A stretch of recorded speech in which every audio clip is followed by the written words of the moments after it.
해병대의 전설인 여군의 어머니가 갑자기 세상을 떠나게 되었고 장례식장에 쳐들어온 조폭들이 그녀를 조롱하고 돌아가신 어머니를 협박한 사실을 알게 되면서 펼쳐지는 이야기입니다.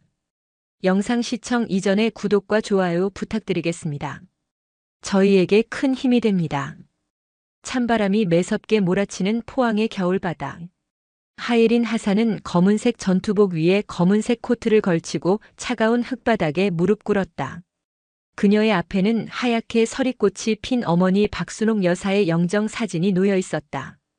해병대 수색대의 전설, 귀신 잡는 예린이라 불리던 강인한 여전사의 눈가에도 짙은 슬픔의 그림자가 드리워져 있었다. 어머니의 갑작스러운 죽음은 예린에게 망치로 머리를 얻어맞은 듯한 충격이었다. 며칠 전 휴가를 받아 오랜만에 찾은 고향 바닷가 마을에서 어머니는 평소와 다름없이 해맑은 미소를 짓고 있었다. 억척스럽게 운영하던 작은 횟집 순옥이네는 여전히 정겨운 멸치 젓국 냄새와 활기찬 손님들의 웃음소리로 가득했다. 하지만 그날 밤 어머니는 갑작스러운 심장마비로 세상을 떠났다. 경찰은 단순 병사로 사건을 종결지었지만 예린은 어딘지 모르게 석연치 않은 기분을 떨칠 수 없었다. 특히 어머니의 손목에 희미하게 남아있던 멍 자국과 며칠 전밤 횟집 앞에서 서성이던 검은색 세단을 목격했던 기억이 자꾸만 그녀의 뇌리를 스쳤다. 어머니는 평생 건강하셨고 심장 질환과는 거리가 멀었다. 게다가 횟집 주변을 맴돌던 낯선 남자들의 불안한 눈빛은 단순한 우연이라고 하기엔 너무나 깨름칙했다. 장례식장은 고향 마을의 작은 장례식장에 마련되었다. 해병대 동료들의 조문 행렬 속에서 예린은 굳은 표정으로 손님들을 맞았다. 하지만 문상객들 사이에는 어딘가 어색하고 불편한 기운을 풍기는 무리들도 섞여 있었다.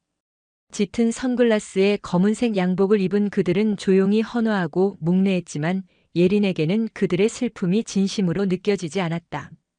특히 흰 봉투를 건네며 분옥이 누님 고생 많으셨지라고 웅얼거리는 험상궂은 인상의 남자가 유독 눈에 띄었다.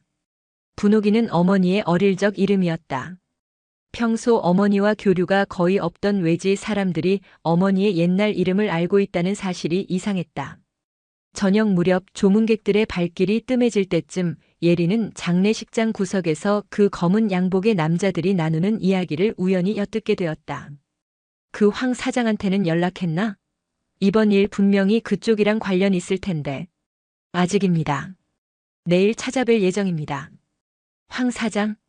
예린은 낯선 이름에 귀를 기울였다. 어머니의 죽음과 관련된 또 다른 인물일까? 그녀는 자신이 해병대 수색대 소속임을 드러내지 않고 최대한 차분한 목소리로 그들에게 다가가 물었다. 저 혹시 어머니와 아시는 분들이신가요? 검은 양복의 남자들은 갑자기 나타난 예린을 경계하며 황급히 자리를 피했다. 그들의 수상한 태도에 예린은 어머니의 죽음이 단순한 병사가 아닐지도 모른다는 강한 확신을 갖게 되었다. 어머니의 발인이 끝나고 며칠 뒤 예린은 홀로 어머니의 낡은 횟집 순옥이네를 찾았다. 텅 빈 수족관과 차갑게 식은 온돌방.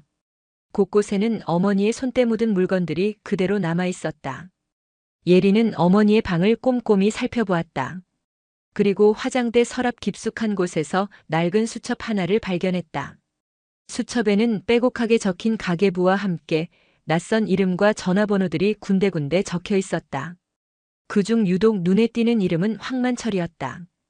그 옆에는 거액의 액수가 적혀 있었고 붉은색 펜으로 미납이라고 강조 표시까지 되어 있었다. 며칠 전 장례식장에서 검은 양복의 남자들이 언급했던 황 사장이 바로 이 황만철일 가능성이 높았다. 예린은 곧바로 수첩에 적힌 번호로 전화를 걸었다. 여보세요? 낮고 쉰 목소리가 수화기 너머로 들려왔다. 혹시 황만철 씨 되십니까? 그렇소. 누구시오? 예린은 잠시 망설이다가 자신의 이름을 밝혔다. 저는 얼마 전 돌아가신 박순옥 씨의 딸 하예린입니다. 수화기 너머로 잠시 침묵이 흘렀다. 그러고는 차갑고 냉담한 목소리가 들려왔다. 박순옥, 그 횟집 할망구 딸인가. 볼일 없으니 끊겠소. 뚜뚜뚜. 황만철은 매정하게 전화를 끊어버렸다. 예린은 더욱 강한 의문을 품게 되었다. 어머니와 황만철은 대체 어떤 관계였을까? 수첩에 적힌 거액의 미납 금액은 무엇을 의미하는 걸까? 그녀는 어머니의 지인들을 찾아다니며 수소문하기 시작했다. 오랜만에 만난 동네 사람들은 어머니의 갑작스러운 죽음을 안타까워했지만 황만철이라는 이름에 대해서는 대부분 고개를 저었다. 그러던 중 어머니와 오랫동안 알고 지냈다는 한 할머니로부터 충격적인 이야기를 듣게 되었다. 순옥이가 몇 년 전부터 돈 때문에 많이 힘들어했어. 아들 녀석 사업이 잘못되는 바람에 빚을 많이 졌다고 하더라고. 혹시 동해 캐피탈이라는 사채업체는 아니? 동해 캐피탈. 예리는 소름이 돋는 것을 느꼈다. 어머니의 수첩에 적혀있던 황만철이라는 이름 바로 옆에 작은 글씨로 동해라고 적혀 있었던 것을 기억해냈다. 예리는 곧바로 동해 캐피탈에 대해 알아보기 시작했다. 그곳은 포항 일대에서 악명 높은 사채업체로 고금리 불법 대출과 악랄한 채권 추심으로 유명한 곳이었다. 배후에는 지역 조직 폭력배들이 연루되어 있다는 소문도 파다했다. 그리고 동해 캐피탈의 사장이 바로 황만철이라는 사실을 어렵지 않게 확인할 수 있었다. 모든 퍼즐 조각들이 맞춰지기 시작했다. 아들의 빚 때문에 고리 사채에 손을 댄 어머니. 갚아도 줄어들지 않는 빚에 시달리며 고통스러워했을 어머니의 모습이 눈앞에 선명하게 그려졌다. 그리고 장례식장에서 보았던 검은 양복의 남자들. 그들은 아마 황만철의 수하들이었을 것이다. 예리는 어머니의 죽음이 단순한 심장마비가 아닐지도 모른다는 더욱 강한 의심을 품게 되었다. 혹시 어머니가 빚 때문에 협박을 당했거나 더 심각한 일을 당한 것은 아닐까? 그녀는 어머니의 낡은 폴더폰을 꺼내 전원을 켰다. 몇 번의 시도 끝에 비밀번호를 풀자 문자 메시지 목록이 나타났다. 대부분 아들과 딸에 대한 걱정과 사랑이 담긴 평범한 내용이었지만 발신자가 황 사장으로 저장된 번호로부터 온 메시지들은 섬뜩하기 그지없었다. 박순옥 씨, 약속한 날짜가 지났습니다. 더 이상 기다려드릴 수 없습니다. 댁의 아들 빚보증까지 서신 거 잊지 않으셨겠죠? 순순히 갚지 않으시면 아드님 신변도 장담 못합니다. 마지막 경고입니다. 내일까지 돈을 준비하지 않으시면 후회하게 될 겁니다. 예린의 손이 떨렸다. 어머니는 마지막 순간까지 빚 때문에 고통받고 협박당하고 있었던 것이다. 그리고 며칠 전밤 횟집 앞에서 보았던 검은색 세단. 어쩌면 그들은 어머니를 협박하기 위해 찾아왔던 것일지도 모른다. 분노와 슬픔이 뒤섞인 감정이 예린의 가슴을 격렬하게 흔들었다. 그녀는 어머니의 영정 사진을 바라보며 조용히 맹세했다. 어머니를 이토록 고통스럽게 만들고 어쩌면 죽음으로까지 몰아넣었을지도 모르는 황만철과 동해 캐피탈에 반드시 책임을 묻겠다고. 해병대 수색대 하예린의 날카로운 눈빛이 차가운 복수의 불꽃을 태우기 시작했다. 예린은 즉시 행동에 나섰다. 그녀의 군인으로서의 직감과 수색대에서 갈고 닦은 추적 및 정보 수집 능력은 어머니의 죽음에 얽힌 진실을 파헤치는데 결정적인 역할을 할 터였다. 첫 번째 목표는 황만철과 동해 캐피탈에 대한 더 자세한 정보를 얻는 것이었다. 예린은 과거 해병대에서 함께 복무했던 정보 분야의 후배에게 연락하여 비공식적인 협조를 구했다. 며칠 뒤 후배로부터 동해 캐피탈의 자금 흐름 관련 인물, 그리고 황만철의 개인적인 정보까지 담긴 상세한 자료를 넘겨받을 수 있었다. 자료를 분석하던 예린은 동해 캐피탈이 단순한 사채업체가 아니라 지역 유력 인사들과 결탁하여 부동산 투기, 불법 도박, 심지어 폭력 사건까지 연루된 거대한 범죄 조직의 그림자 역할을 하고 있다는 사실을 알게 되었다. 황만철은 그 조직의 사장이라는 직함 뒤에 숨어 온갖 악행을 저지르는 악덕 사채업자였다. 예린은 어머니가 마지막까지 그들의 협박에 시달렸다는 문자 메시지와 장례식장에서 보았던 수상한 무리들의 존재를 떠올리며 더욱 깊은 분노를 느꼈다. 그녀는 어머니의 죽음이 단순한 심장마비가 아니라 동해 캐피탈과 관련이 있을 가능성을 염두에 두고 수사를 진행하기 시작했다. 우선 어머니가 며칠 전밤 횟집 앞에서 마주쳤을 가능성이 있는 검은색 세단을 추적하기로 했다. 예린은 당시 주변에 설치된 CCTV 영상을 확보하기 위해 백방으로 뛰어다녔다. 하지만 낡은 어촌 마을에는 제대로 작동하는 CCTV가 거의 없었고 그나마 있던 몇몇 영상에서도 결정적인 단서는 찾을 수 없었다. 답답한 상황 속에서 예리는 또 다른 가능성에 주목했다. 어머니의 갑작스러운 심장마비. 만약 그것이 자연적인 원인이 아니라 외부적인 요인으로 인해 발생한 것이라면 그녀는 어머니의 시신에 대한 부검 기록을 확인하려고 했지만 이미 화장이 진행된 후라 불가능했다. 하지만 예리는 포기하지 않았다. 그녀는 어머니의 횟집 주변을 다시 꼼꼼히 살피기 시작했다. 그러던 중 횟집 뒤편 좁은 골목길에서 예리는 아주 작은 유리 조각 하나를 발견했다. 그것은 일반적인 유리 조각과는 달리 검은색으로 코팅되어 있었고 끝부분이 날카롭게 부서져 있었다. 마치 고급 차량의 사이드미러 파편처럼 보였다. 며칠 전밤 횟집 앞에서 보았던 검은색 세단, 그리고 발견된 검은색 유리 조각. 예린의 머릿속에서 불길한 연결고리가 형성되었다. 어쩌면 그들은 어머니를 직접적으로 해치려 했던 것은 아닐까? 예린은 곧바로 포항 시내의 폐차장을 찾아다니며 검은색 고급 세단의 사고 기록을 확인하기 시작했다. 끈질긴 탐문 끝에 그녀는 며칠 전밤 횟집 근처에서 심하게 파손된 검은색 제네시스 차량이 입고되었다는 사실을 알아냈다. 차량의 파손 부위와 발견된 유리 조각의 형태가 일치한다는 정보를 확인한 예린은 그 차량의 차주에 대한 정보를 캐기 시작했다. 차량의 소유주는 놀랍게도 동해 캐피탈의 사장 황만철의 오른팔이라고 알려진 박철수라는 인물이었다. 예린은 박철수에 대한 감시를 시작했다. 며칠 동안 그의 행적을 추적한 결과 박철수가 자주 드나드는 불법 도박장과 은밀한 거래 장소를 몇 군데 파악할 수 있었다. 그리고 마침내 예린은 박철수가 황만철에게 정기적으로 보고하는 장면을 목격하게 되었다. 어두컴컴한 항구 창고 안에서 두 사람은 은밀하게 이야기를 나누고 있었다. 비록 대화 내용은 명확하게 들을 수 없었지만 심각한 표정으로 무언가를 주고받는 그들의 모습은 분명 심상치 않았다. 예린은 해병대 수색대에서 익힌 은밀 침투 기술을 활용하여 창고 주변에 접근했다. 그리고 마침내 두 사람의 대화 내용을 일부 엿들을 수 있었다. 그 할망구가 끝까지 말을 안 들어서 생각보다 일이 커졌습니다. 박철수의 불안한 목소리가 들려왔다. 그러자 황만철은 차갑게 쏘아붙였다. 흔적은 제대로 처리했나? 뒷일이 깨끗하지 않으면 너도 무사하지 못할 거다. 예린의 심장이 차갑게 식었다. 그 할망구는 분명 그녀의 어머니를 의미하는 것이었다.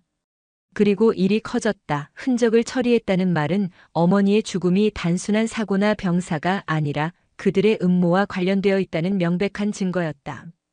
분노로 인해 예린의 온몸이 떨렸다. 그녀는 더 이상 기다릴 수 없었다. 붉은 베레모 아래 감춰진 그녀의 눈빛은 복수를 향한 강렬한 의지로 타오르기 시작했다. 어머니의 죽음에 얽힌 검은 그림자를 걷어내고 그 배후에 있는 악의 뿌리를 반드시 뽑아내겠다고 그녀는 차가운 포항의 밤바다를 바라보며 굳게 다짐했다. 항구 창고의 어둠 속에서 들려온 대화는 예린의 마지막 희망마저 앗아갔다. 어머니의 죽음은 단순한 병사가 아니었다. 그것은 차갑게 계획된 악의의 결과물이었다. 분노가 머리끝까지 차올랐지만 예린의 이성은 얼음처럼 냉정해졌다. 그녀는 더 이상 슬픔에 잠긴 유가족이 아니었다. 적진의 심장부를 노리는 해병대 수색대의 붉은 베레모였다. 작전 목표는 명확했다. 황만철의 숨통을 끊는 것. 하지만 거대한 범죄 조직의 수장을 무너뜨리기 위해서는 전공법만으로는 불가능했다. 뱀의 머리를 치기 전에 그 몸통을 먼저 마비시켜야 했다. 첫 번째 표적은 황만철의 오른팔이자 어머니의 죽음에 직접적으로 관여한 실행범 박철수였다. 예린은 박철수의 뒤를 그림자처럼 밟았다. 며칠간의 끈질긴 추적과 감시 끝에 그녀는 그의 모든 생활 패턴과 동선을 파악했다. 박철수는 교활하고 잔인했지만 동시에 자신의 습관에 갇혀 사는 인물이었다. 그는 매주 목요일 밤 시내 외곽에 위치한 자신 명의의 비밀스러운 별장에서 혼자만의 시간을 보냈다. 그곳은 외부의 감시로부터 완벽히 차단된 그에게는 가장 안전한 안식처이자 예린에게는 가장 완벽한 사냥터였다. 디데이는 목요일 밤으로 정해졌다. 예리는 낮 동안 별장 주변의 지형을 정찰하고 침투 및 퇴출로를 머릿속에 완벽하게 그려넣었다. 그녀는 군용 배낭에 전투 식량 대신 검은색 작업복과 로프, 케이블 타이, 그리고 비살상용으로 개조한 테이저건을 챙겼다. 그녀의 목적은 살인이 아니었다. 진실을 향한 자백을 받아내는 것이었다. 자정이 넘은 시각, 박철수의 차가 별장으로 들어서는 것을 확인한 예리는 움직이기 시작했다. 그녀는 어둠을 틈타 소리 없이 담을 넘었다.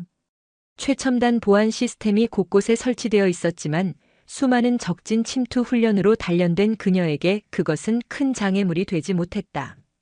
적외선 감지기의 사각지대를 이용하고 CCTV의 회전 주기를 계산해 움직이는 그녀의 모습은 마치 한 마리 검은 표범 같았다. 별장 안 박철수는 샤워를 마치고 가운 차림으로 소파에 앉아 위스키를 마시고 있었다. 그가 가장 무방비한 순간 예리는 거실 창문을 통해 소리 없이 내부로 진입했다. 움직이지 마. 등 뒤에서 들려온 차가운 목소리에 박철수의 몸이 굳었다. 그가 고개를 돌리기도 전에 예린의 손이 번개처럼 움직여 그의 목덜미 급소를 정확하게 가격했다. 윽소리와 함께 박철수는 그대로 의식을 잃고 쓰러졌다. 모든 것은 단 5초 만에 일어난 일이었다. 예린은 의식을 잃은 박철수를 지하실로 끌고 갔다. 그리고 그를 튼튼한 의자에 앉혀 케이블 타이로 단단히 결박했다. 그의 입에는 테이프를 붙여 소리를 지르지 못하게 했다. 완벽한 제압. 이제부터는 심리전의 시작이었다. 얼마 후 차가운 지하실 바닥의 냉기에 정신을 차린 박철수는 눈앞의 광경을 믿을 수 없었다. 자신의 별장 지하실, 튼튼한 의자에 묶인 자신의 몸. 그리고 눈앞에는 검은 복면으로 얼굴을 가린 정체불명의 침입자가 자신을 차갑게 내려다보고 있었다. 누구냐 너? 박철수는 공포에 질려 소리치려 했지만 입에 붙은 테이프 때문에 웅얼거리는 소리만 나올 뿐이었다. 예리는 아무 말 없이 그의 앞에 스마트폰을 내려놓았다. 화면에는 그의 검은색 제네시스 차량 사진과 대파된 사이드미러, 그리고 예린이 횟집 뒤편에서 발견한 유리 조각을 비교하는 영상이 재생되고 있었다.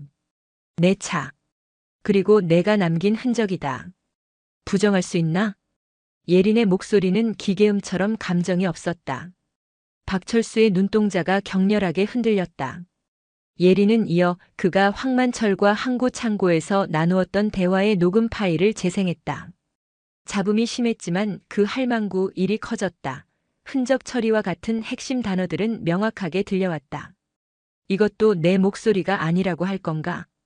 박철수는 완전히 패닉에 빠졌다. 이 여자는 대체 누구인가? 경찰도 경쟁 조직원도 아니었다. 그녀의 움직임과 방식은 자신이 겪어본 그 어떤 위협과도 차원이 달랐다. 생존 본능이 그에게 소리쳤다. 저 여자에게는 거짓말이 통하지 않는다. 예리는 그의 입에 붙은 테이프를 천천히 떼어냈다. 말해. 그날 밤 무슨 일이 있었지? 내 어머니께 무슨 짓을 한 거야? 어머니? 너 박순옥 딸이야? 박철수의 얼굴이 경악으로 물들었다. 마지막 기회다. 진실을 말하면 살려주지. 하지만 거짓을 말하면 내가 내 어머니께 했던 것보다 더한 고통을 맛보게 될 거다. 예리는 품에서 날카로운 군용 대검을 꺼내 그의 눈앞에서 천천히 닦았다. 섬뜩한 칼날이 조명에 반사되어 그의 겁에 질린 눈동자를 비췄다. 결국 박철수의 입이 열렸다. 공포에 질린 그의 자백은 충격적이었다. 그날 밤 황만철의 지시를 받고 빚 독촉을 위해 어머니를 찾아갔다. 하지만 어머니는 내 목에 칼이 들어와도 더는 못 준다며 완강히 버텼다. 신랑이 과정에서 박철수는 거칠게 어머니의 팔을 잡아 끌었고 겁을 주려던 행동이 격해지면서 어머니를 벽으로 강하게 밀쳤다. 그때 할망구가 갑자기 가슴을 부여잡고 쓰러졌어. 난 그냥 겁만 주려고 죽일 생각은 없었다고. 정신을 차렸을 땐 이미 숨을 쉬지 않았어. 너무 놀라서 그대로 도망쳤다. 사고였다고 진짜야. 그의 말은 변명이었지만 사실의 조각들을 담고 있었다. 직접적인 살인은 아니었을지 모른다. 하지만 그의 폭력적인 협박과 물리적인 위협이 어머니의 심장에 치명적인 충격을 주었고 결국 죽음으로 이어진 것이었다. 그리고 그는 구호 조치 없이 어머니를 그대로 방치하고 도주했다. 명백한 유기치사였다. 황만철. 그놈이 시킨 건가? 대표님은 그냥 빚만 받아오라고 했어. 일이 이렇게 될 줄은. 거짓말. 예린의 차가운 한마디에 박철수의 어깨가 움츠러들었다. 황만철이 내게 뒤처리를 지시한 증거가 필요해. 내 입으로 하는 자백 말고 그놈 목소리가 담긴 증거. 미쳤어. 그 양반이 얼마나 조심스러운 사람인데 전화로는 절대 그런 얘기 안 해. 그러니까 내가 판을 깔아야지. 내 목숨을 걸고. 예린은 박철수에게 하나의 제안을 했다.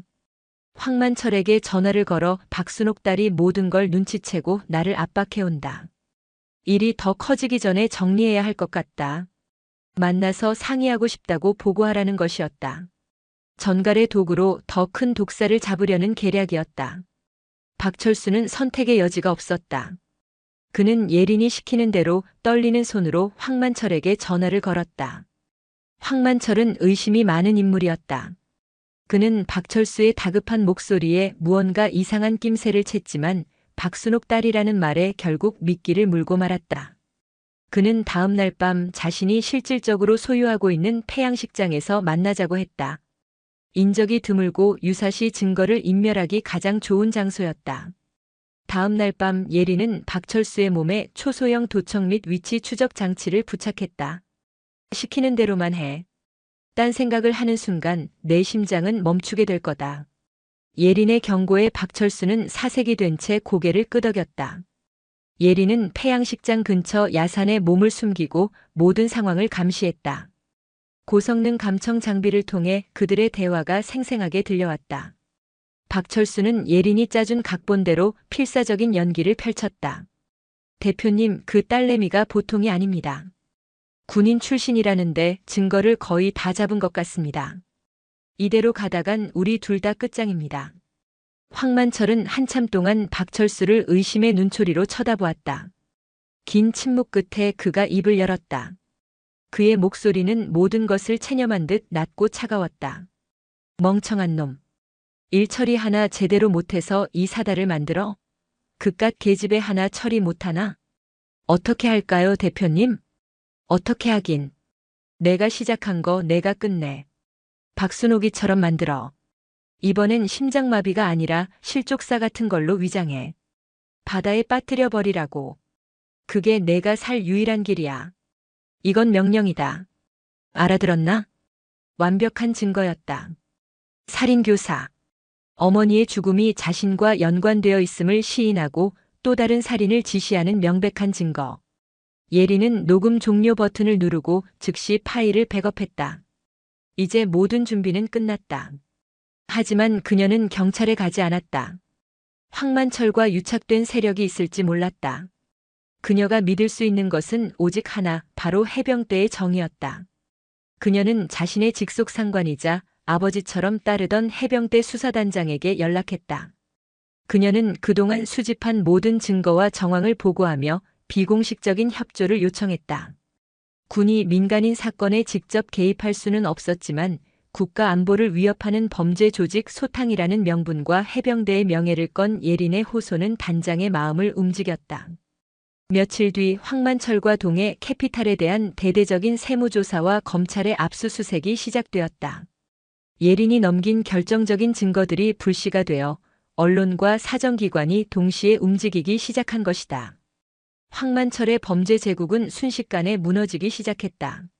하지만 황만철은 호락호락하게 당하지만은 않았다. 그는 모든 법망을 동원해 빠져나가려 했고 마지막 발악으로 예린의 주변을 위협하기 시작했다. 그는 예린의 동생이 서울에서 대학을 다니고 있다는 사실을 알아내고 그에게 검은 마술을 뻗치기 시작했다. 이제 싸움은 법정을 넘어 예린의 가족을 지키기 위한 마지막 결전으로 치닫고 있었다. 황만철은 무너져가는 자신의 제국 속에서 최후의 발악을 시작했다.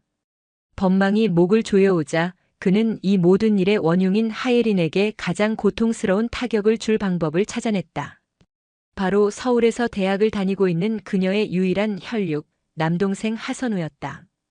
예린은 황만철 같은 인간이 마지막에 어떤 카드를 꺼내들지 이미 예측하고 있었다.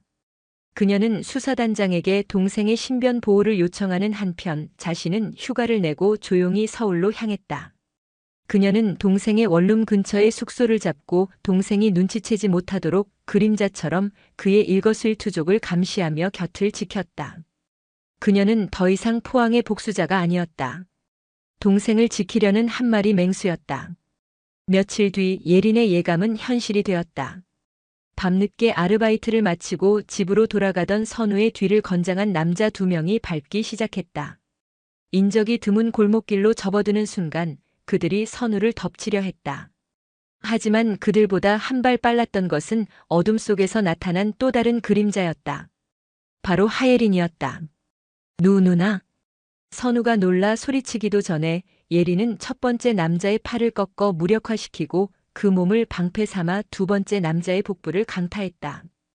해병대 특수수색대에서 연마한 근접격 투술시큐 씌운 어두운 서울의 골목길에서도 위력을 발휘했다.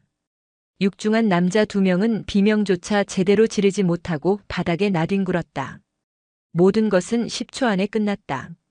괜찮아? 예린은 겁에 질린 동생을 다독이며 미리 연락해둔 수사단 팀에게 상황을 알렸다. 현장에 즉시 도착한 해병대 수사관들은 쓰러진 괴한들을 연행했다. 그들은 황만철이 급히 고용한 서울의 조직폭력배들이었다. 이 사건은 황만철의 목에 채워진 마지막 족쇄가 되었다. 현행범으로 체포된 조직원들은 자신들의 배후에 황만철이 있음을 자백했고 이는 그의 보석 신청을 기각시키고 구속을 연장하는 결정적 증거가 되었다. 또한 이미 구속되어 있던 박철수는 황만철이 자신의 목숨마저 위협했다는 사실에 모든 것을 체념하고 검찰 수사에 적극적으로 협조하기 시작했다. 그는 자신이 아는 황만철의 모든 여죄와 비자금 내역까지 상세히 털어놓았다. 사면 초가에 몰린 황만철은 이제 빠져나갈 구멍이 전혀 없음을 깨달았다. 자포자기 상태에 빠진 황만철은 교도소 안에서 마지막 계략을 꾸몄다. 그는 면회를 온 변호사를 통해 예린에게 메시지를 전달했다. 내 어머니의 죽음에 대해 내가 모르는 진실이 있다. 마지막으로 할 말이 있으니 단둘이 만나고 싶다. 장소는 내가 정해라. 만나주지 않으면 이 모든 것을 내 죄가 아닌 박철수의 단독 범행으로 위증하여 평생 감옥에서 썩게 만들겠다. 비열한 협박이었지만 어머니의 죽음에 대해 모르는 진실이라는 말이 예린의 마음을 흔들었다. 그녀는 이것이 함정임을 알면서도 거절할 수 없었다. 그녀는 어머니의 모든 것을 자신의 손으로 매듭짓고 싶었다. 예린은 약속 장소를 정했다. 어머니의 횟집이 있던 포항의 작은 어촌 마을, 그 앞바다가 훤히 보이는 방파제 끝 등대 앞. 그녀가 어릴 적 어머니와 함께 가장 많은 시간을 보냈던 추억의 장소였다. 약속한 날 경찰의 삼엄한 감시 하에 황만철이 호송되어 왔다. 그의 손에는 수갑이 채워져 있었지만 눈빛만은 여전히 독사처럼 번뜩였다. 예린은 수사관들을 멀리 물리고 홀로 등대 앞에 섰다. 차가운 겨울 바닷바람이 그녀의 머리카락을 날렸다. 할 말이 뭐지? 예린이 차갑게 물었다. 황만철은 비릿한 미소를 지었다. 내 어미는 사실 돈 때문에 죽은 게 아니야. 내 아비 때문이지.